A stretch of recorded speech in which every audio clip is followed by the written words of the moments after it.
Bahasan tentang masalah rezeki ini teman-teman sekalian, saya susun juga sebuah tulisan karena saya melihat banyaknya umat Islam, ruang lingkup di Indonesia saja, tempat yang kita tinggal. Allahu a'lam apakah seluruh muslimin mengalami hal yang sama. Tapi saya lihat di sekeliling saya, banyaknya umat Islam yang tidak memahami apa itu rezeki. Mereka hanya terfokus rezeki itu ke masalah duit, pakaian, makanan, rumah, kendaraan, hanya sekitar materi saja.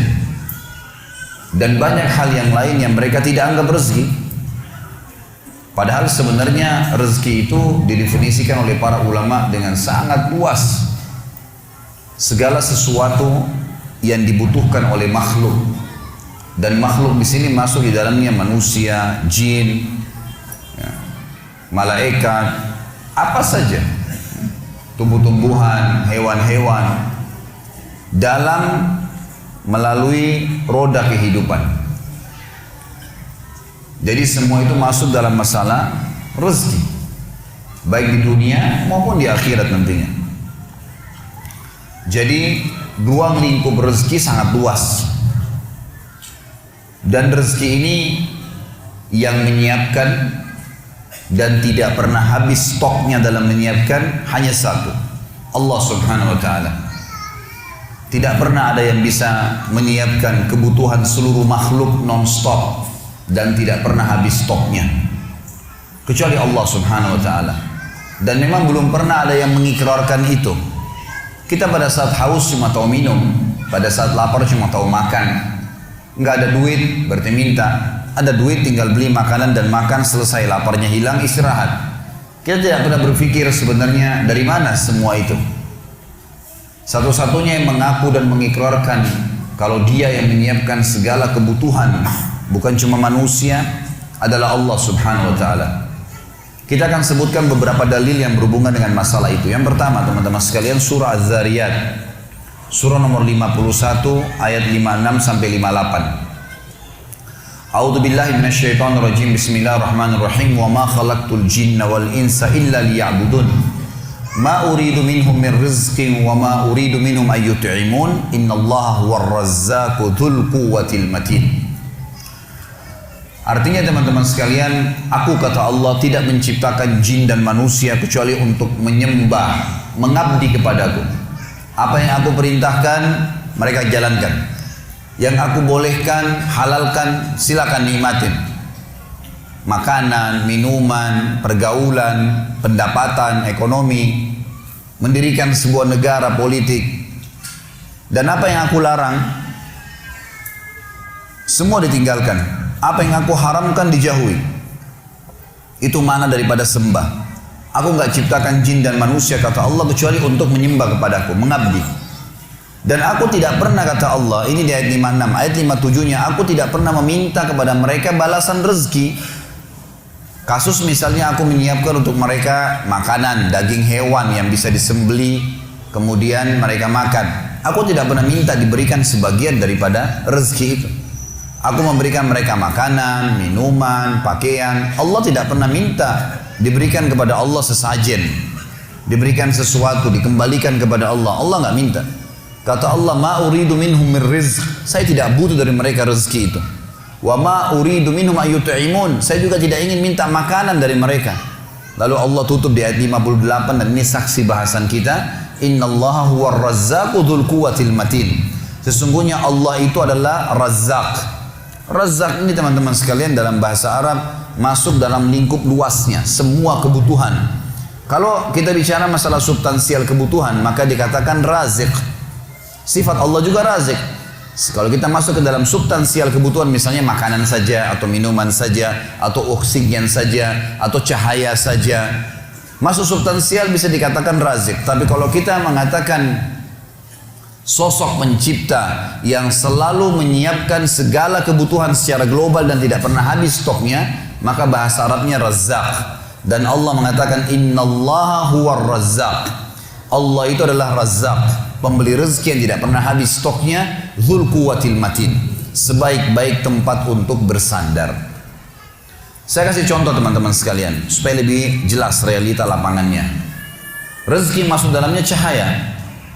Saya sudah pernah jelaskan pertemuan kita semalam, kalau seandainya tidak ada cahaya lampu ini sekarang, kalau siang hari nggak ada cahaya matahari, Anda pasti tidak akan bisa melihat saya.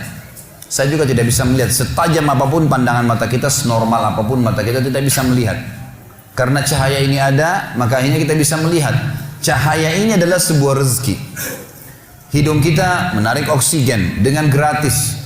Dan saking biasanya kita menghirup oksigen supaya bisa hidup, maka kita menganggap biasa. Padahal sebenarnya kalau orang sesak nafas, kemudian dia membayar di rumah sakit tabung oksigen, naudzubillah, dia harus bayar berapa juta. Kuping kita menangkap suara. Anggota tubuh kita mencerna makanan yang kita makan.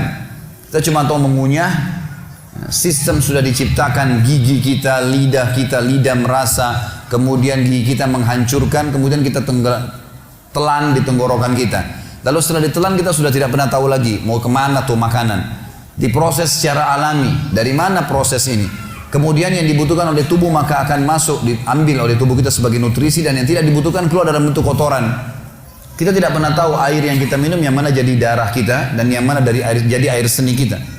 Kue yang kita makan, nasi yang kita makan, kita nggak pernah tahu yang mana jadi bagian anggota tubuh kita, yang mana jadi tija kita. Ya. Maka di sini ada sebuah sistem ya, yang diciptakan, dan ini tidak bisa ada manusia siapapun yang mengatakan dia yang buat itu.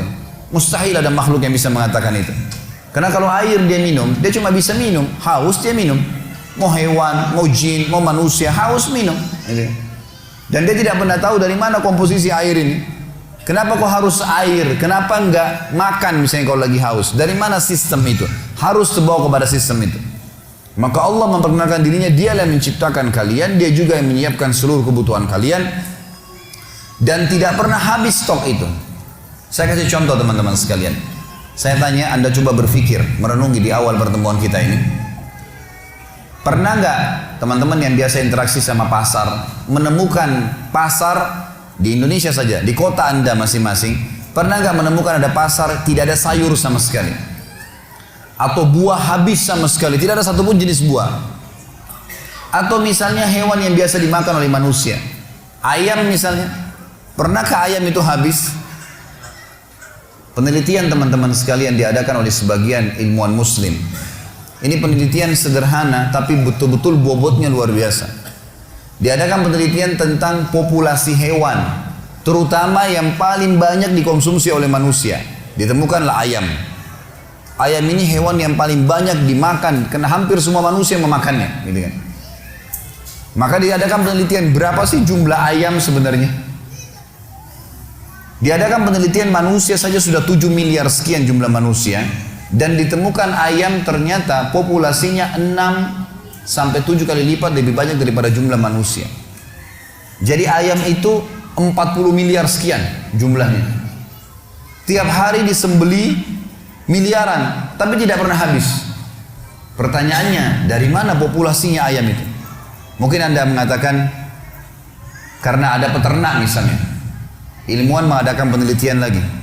Diteliti teman-teman sekalian, dari 6 sampai 7 kali lipat dari jumlah manusia itu ayam, ternyata yang dipelihara oleh manusia 1 dibandingkan 10.000 ekor. Jadi yang diternak oleh manusia itu sebagian kecil dari ayam. Lebih banyak ayam, 9.000 sekian ayam, 9.999 ayam itu hidup liar di hutan, di mana-mana, nggak ada yang urus, berkembang biak. Berarti bukan kasusnya terjaga populasinya, bukan karena kasus manusia menernaknya, bukan. Karena manusia ternak sebagian kecil, dan ternyata ayam itu terus saja populasinya nggak pernah habis.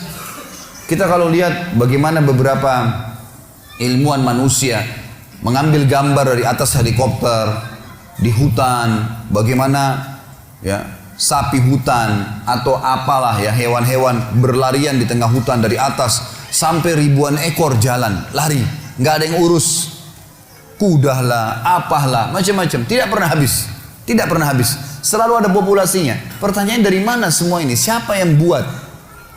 Dan siapa yang membuat, siapa yang menyiapkan kebutuhan-kebutuhan mereka? Karena mereka tidak bakal mungkin hidup kalau tidak ada kebutuhan yang terpenuhi. Dari makanannya, dari minumannya, dari tempat tinggalnya, gitu kan. Semua itu.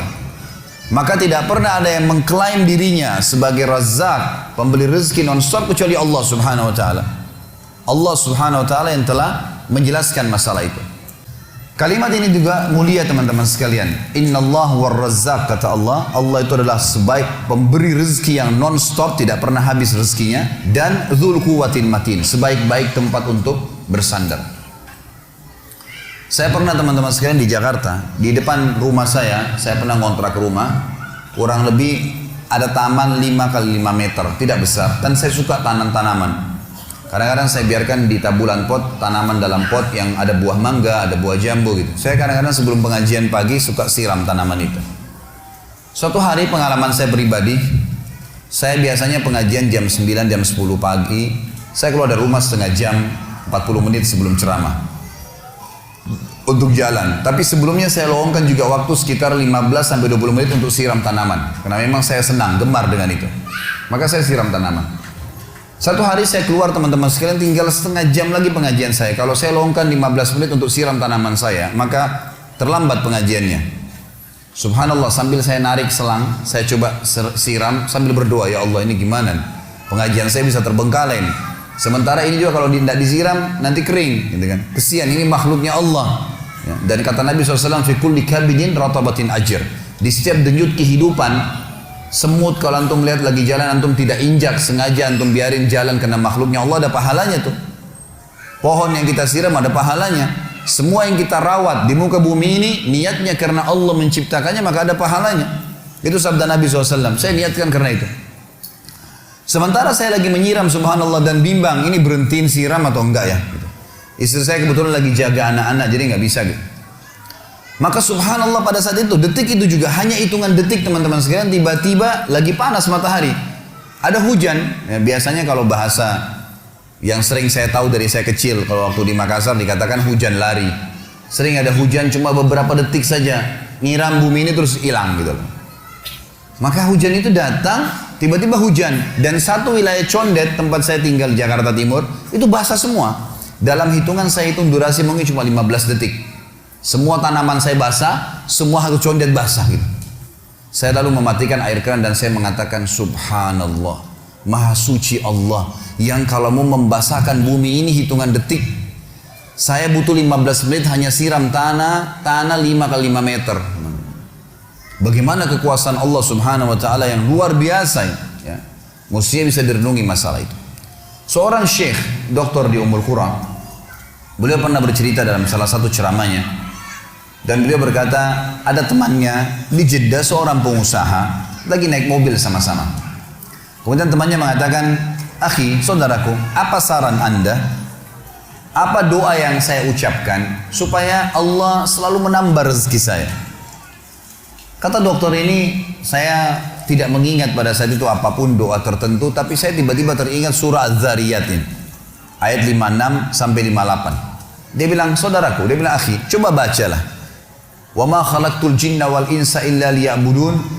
Saya tidak ciptakan jin dan manusia kecuali untuk menyembah kepadaku. Ma uridu minhum min rizqin wa ma uridu minhum an yut'imun. Saya tidak pernah minta rezeki dari mereka dan saya juga tidak minta mereka memberikan makan kepada saya.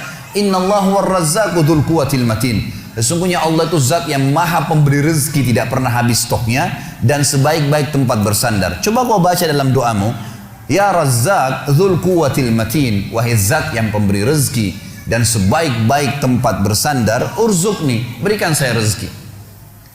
Kata dia, kemudian berpisahlah kami. Sebulan kemudian saya ditelepon sama teman saya, karena yang satu tinggal di Mekah, syekhnya, yang ini tinggal di Jeddah, lumayan 80-90 km jaraknya. Maka temannya telepon mengatakan, akhi, jazakallah khair, semoga Allah balas dengan kebaikan. Selama sebulan saya amalin tuh. Saya selalu bilang, ya Razzaq dzul quwwatil matin urzukni, selalu saya ucapkan. Dan sekarang Allah membuat ya zat yang maha Razzaq, memberi rezeki, dzul quwwatil matin, sebaik tempat bersandar, memberikan keuntungan buat saya 1 juta rial gitu. Jadi dia mengamalkan masalah memanggil Allah, dan ini termasuk sunnah Nabi SAW. Kita kalau menggunakan Asma'ul Husna, nama-nama Allah kita ikutkan dengan doa setelahnya. Seperti misalnya, Ya Rahim irhamni, Ya Ghafur ighfirli. Kita ikutin dengan begitu, termasuk Ya Razzaq urzukni, gitu kan. Jadi kita bisa menggunakan doa-doa seperti ini. Yang kedua teman-teman sekalian, dalil disebutkan dalam surah Ar-Rum, surah nomor 30 ayat 40. Dan ini sebaik-baik bukti, panduan adalah Al-Quran. Al-Quran menceritakan kepada kita Surah Ar-Rum surah nomor 30 ayat 40. A'udzubillahi minasyaitonir rajim. Huwallazi khalaqakum thumma razaqakum thumma yumitukum thumma yuhyikum. Hal min syurakaikum man yaf'alu min dzalikum min syai' subhanahu wa ta'ala amma yusyrikun. Dialah Allah satu-satunya yang telah menciptakan kalian dari tidak ada menjadi ada. Kemudian memberikan rezeki kepada kalian, memenuhi semua kebutuhan kalian. Kemudian akan mematikan kalian, akan tiba saatnya ajal datang, kalian akan mati. Kemudian membangkitkan kalian, menghidupkan kalian. Apakah ada sekutu-sekutu yang kalian sembah selain Allah? Patung kah, pohon keramat kah, kuburan kah, setan kah, malaikat kah? Adakah sekutu-sekutu yang kalian sembah selain Allah itu? Yang kalian partnerkan sama Allah atau kalian anggap Tuhan kalian, yang bisa melakukan itu sedikit saja dari itu. Maka maha suci Allah dan maha tinggi terhadap apa yang mereka sekutukan. Di dalam ayat yang lain surah Ghafir atau surah Mu'min surah nomor 40 ayat 64 Allah juga mengingatkan, A'udzubillahi minasyaitonir rajim. Allahul ladzi ja'ala lakumul arda qarara. Allah lah yang telah membuatkan untuk kalian bumi ini qarar. Qarar ini teman-teman sekalian banyak maknanya. Di antaranya qarar tenang sehingga bisa dilaluin di atasnya. Kita sekarang kita tahu matahari berada di tempatnya dan yang berrotasi yang mengelilingi adalah bumi. Maka kenapa pertanyaannya bumi berjalan ya, dan kita tidak terbalik, air-air tidak tertumpah, kok bisa nih? Padahal bumi berputar terus gitu kan. Mestinya kita bisa rasakan itu. Tapi ternyata subhanallah kita bisa tenang, bisa jalan. Mana yang lain qarar adalah kalian bisa membangun di atas bumi itu. Kalian bisa bercocok tanam. Kalian bisa mengambil hasil tambangnya. Allah mengatakan, dialah satu-satunya yang telah menjadikan buat kalian bumi qarar. Was-samaa'a binaa'a, dan telah menjadikan langit ini bangunan buat kalian. Jadi kita sebenarnya teman-teman sekalian di bumi ini seperti sedang berada di sebuah ruangan. Langit ini seperti atapnya masjid dan kita sedang berada di dalam sebuah ruangan. Allah mengatakan langit ini seperti bangunan atap buat kalian. Wa sawwarakum fa ahsana suwarakum, dan dialah yang telah melukis kalian dengan sebaik-baiknya. Teman-teman coba renungin. Kalau kita lagi duduk di pinggir pantai misalnya, kemudian ada satu pelukis membawa papan lukisnya. Kita duduk di sebelahnya, kebetulan laut lagi tenang, ada kapal, ada pohon kelapa, ada buahnya bergelantungan, kemudian juga ada burung mungkin berterbangan, ada matahari, ada awan sedikit, pemandangan yang indah. Lalu kemudian kita berada di sebelah seorang pelukis lalu melukis apa yang dia lihat dan apa yang kita lihat. Semua yang dijangkau oleh mata dia dan mata kita digambar sama dia. Dan berhasil si pelukis melukis seperti apa yang dia lihat. Kira-kira kita menilai bagus nggak gambarannya? Hah? Kok nggak ada jawaban ini? Masih hidup nggak? Kita akan bilang bagus. Bahkan kalau ada orang yang melukis gambar seperti apa yang benar-benar kelihatan alami, gitu kan? Itu harganya mahal, bisa sampai miliaran, dijual mahal. Subhanallah, manusia terkagum-kagum dengan lukisan sampai diadakan pameran lukisan lah segala macam.